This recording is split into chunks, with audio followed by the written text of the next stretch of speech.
Bahkan di bidang perekonomian, segelintir orang menguasai sebagian besar perekonomian kita.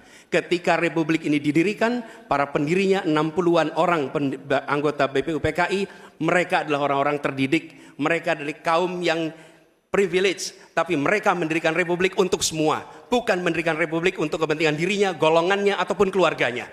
Mereka mendirikan ini untuk semuanya.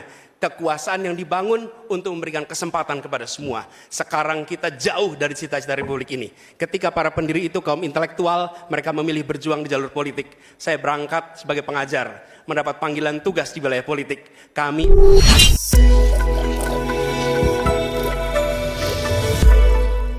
Presiden nomor urut 2, Bapak Prabowo Subianto untuk menyampaikan visi misi dan program kerja. Waktu Bapak 4 menit, dimulai dari Anda berbicara. Bismillahirrahmanirrahim. Assalamualaikum warahmatullahi wabarakatuh. Shalom, Om Swastiastu, Namo Buddhaya.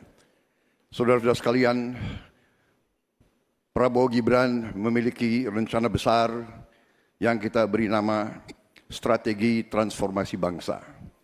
Inti daripada strategi ini tentunya adalah meningkatkan kemakmuran bangsa Indonesia dan terutama memperbaiki kualitas hidup manusia Indonesia, seluruh rakyat Indonesia. Salah satu proyek strategis kita intinya adalah memberi makan bergizi untuk seluruh anak-anak Indonesia, termasuk yang masih dalam kandungan ibunya. Dan selama sekolah sampai dari usia dini sampai dewasa. Ini akan mengatasi angka kematian ibu waktu lahir. Ini akan mengatasi kurang gizi anak, stunting. Ini akan menghilangkan kemiskinan ekstrim. Ini akan menyerap semua hasil panen para petani dan nelayan. Ini akan meningkatkan pertumbuhan ekonomi kita. Minimal sekitar 1,5 sampai 2%. Dengan demikian kita mengatasi masalah-masalah fundamental dalam memperbaiki kualitas hidup rakyat Indonesia menuju kepada menghilangkan kemiskinan dari bumi Indonesia. Di bidang kesehatan, kami akan membangun rumah sakit modern di setiap kabupaten dan kota dan puskesmas modern di setiap desa di seluruh Indonesia. Kami akan segera mempercepat mengatasi kekurangan dokter di Indonesia. Kita kekurangan sekitar 140.000 dokter. Dan itu akan kita segera atasi dengan cara kita akan menambah fakultas kedokteran di Indonesia. Dari yang sekarang 92, kita akan membangun 300 fakultas kedokteran. Kita juga akan mengirim 10.000 anak-anak pinter. Dari SMA, lulusan SMA, kita akan beri beasiswa ke luar negeri untuk belajar kedokteran dan 10.000 lagi untuk belajar sains, teknologi, engineering dan matematik, kimia, biologi dan fisika. Itu kita rebut teknologi, kita rebut sains. Saudara-saudara sekalian, kita juga akan membangun 3 juta rumah untuk mereka yang belum punya rumah. 1 juta di pedesaan, 1 juta di pesisir, 1 juta di perkotaan. Saudara-saudara sekalian, kita yakin bahwa pendidikan strategis. Kita harus memperbaiki gaji guru, termasuk gaji honorer, meningkatkan kompetensi guru. Kita harus memberi pelatihan-pelatihan, penataran-penataran, dan juga seluruh penyelenggara negara, ASN, TNI, Polri, penyuluh-penyuluh pertanian di mana-mana harus kita perbaiki gajinya, sehingga kualitas hidup mereka akan baik, sehingga mereka bisa memberi pelayanan kepada rakyat dengan sebaik-baiknya. Saudara-saudara sekalian, itu beberapa program unggulan kami dalam rangka strategi transformasi bangsa. Kita tidak hanya sekedar mau pembangunan, kita mau transformasi bangsa kita di atas landasan ekonomi yang sudah dibangun oleh Presiden Joko Widodo dan presiden-presiden sebelumnya. Saudara-saudara sekalian, demikian pemikiran kami. Kami yakin kami akan melaksanakan itu. Dan kami akan mencapai Indonesia Emas 2045. Terima kasih. Wassalamualaikum warahmatullahi wabarakatuh. Terima kasih Pak Prabowo.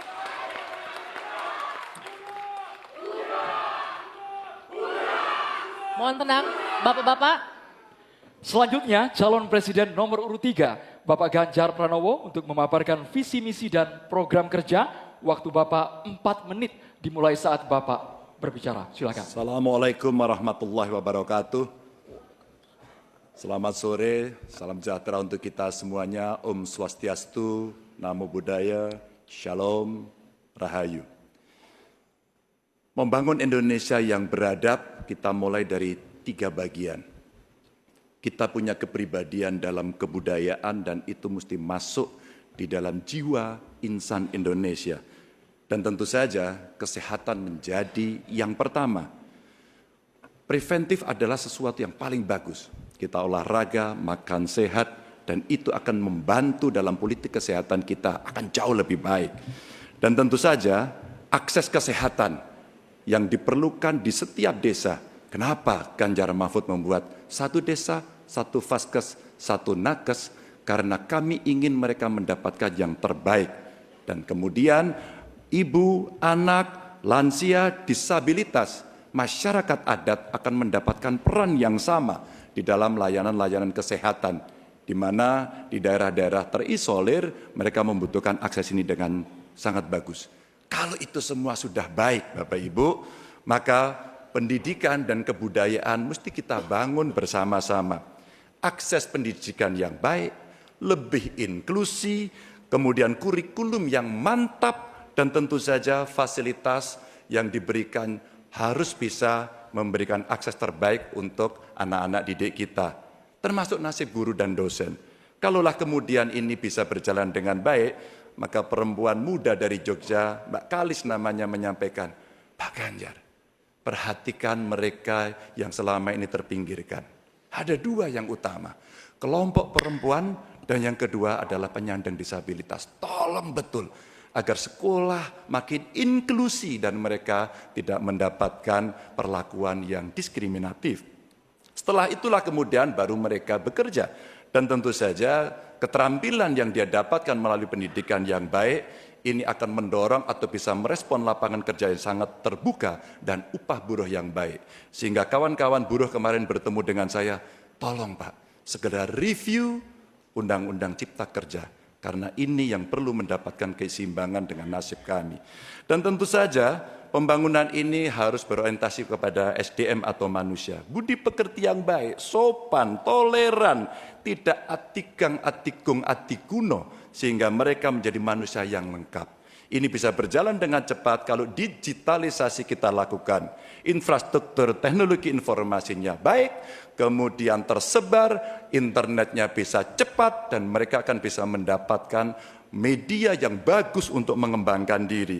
Tentu saja Bapak Ibu, dalam politik kali ini itu mesti diberikan contoh. Demokrasinya harus lebih baik, demokratisasi berjalan baik, kemudian contoh atau teladan pemimpin yang juga baik dan tidak ada konflik kepentingan seperti Pak Mahfud contohkan, dia mundur agar ini membangun integritas yang baik. Dan tentu saja keresahan yang muncul baik dari Gusmus, Muhammadiyah, Romo Van Magnis, Gunawan Muhammad dan kampus-kampus mesti menjadi catatan kita bersama bahwa kita dalam konteks ber-Indonesia, berbudaya, semua dalam koridor yang baik. Dan tentu saja, kenapa ini mesti kita lakukan Bapak Ibu? Karena itulah suara-suara rakyat yang kami dengarkan oleh Ganjar Mahfud ketika kami tidur di rumah penduduk, ketika kami mendengarkan mereka, dan mereka membuka seluruh unek-uneknya. Itulah kenapa kami sampaikan, tuanku adalah rakyat, jabatan ini hanyalah mandat. Wassalamualaikum warahmatullahi wabarakatuh. Waalaikumsalam warahmatullahi wabarakatuh. Terima kasih banyak Bapak Ganjar Pranowo. Nanti waktunya Bapak Ibu semua. Oke, ada waktunya nanti ya, sabar dulu. Baik, selanjutnya kami persilakan calon presiden nomor urut 1 Bapak Anies Rashid Baswedan untuk menyampaikan visi, misi, dan program kerja. Waktu Bapak 4 menit dimulai ketika Anda berbicara.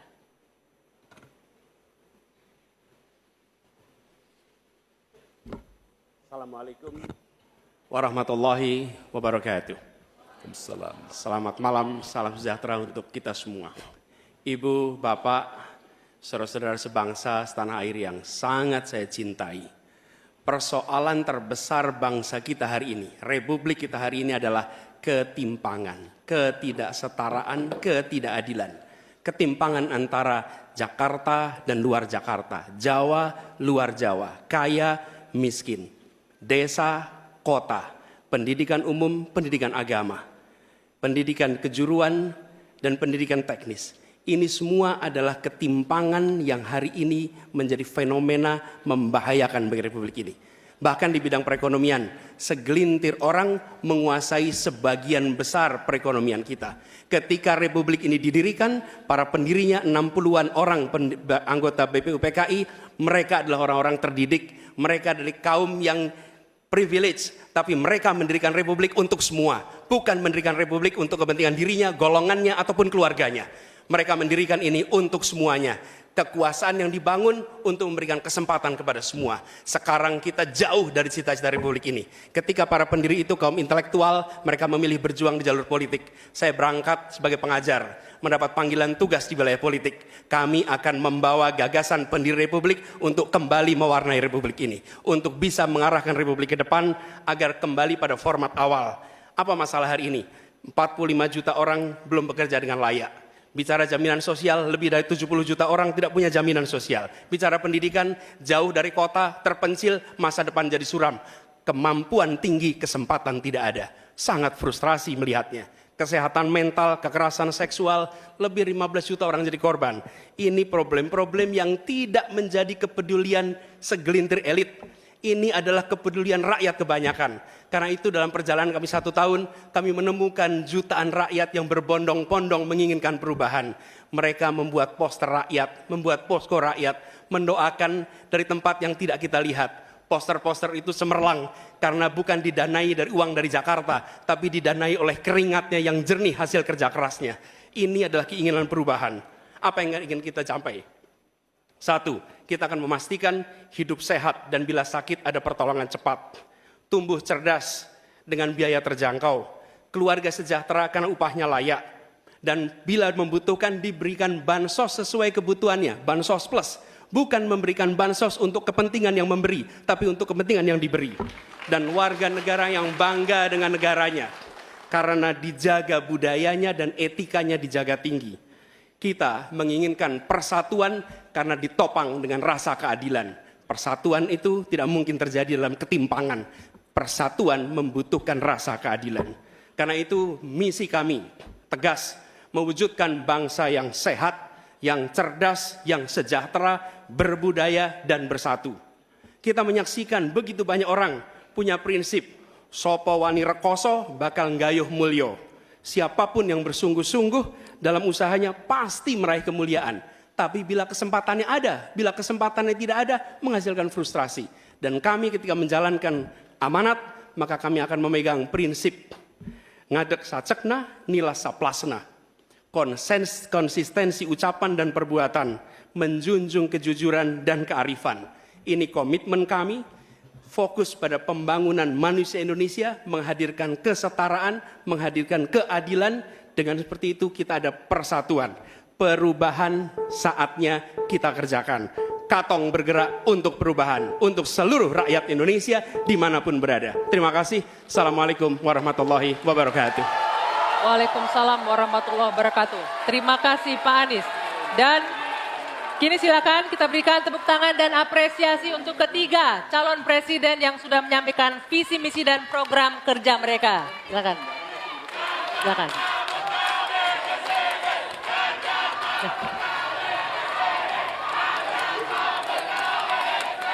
Hadirin sekalian.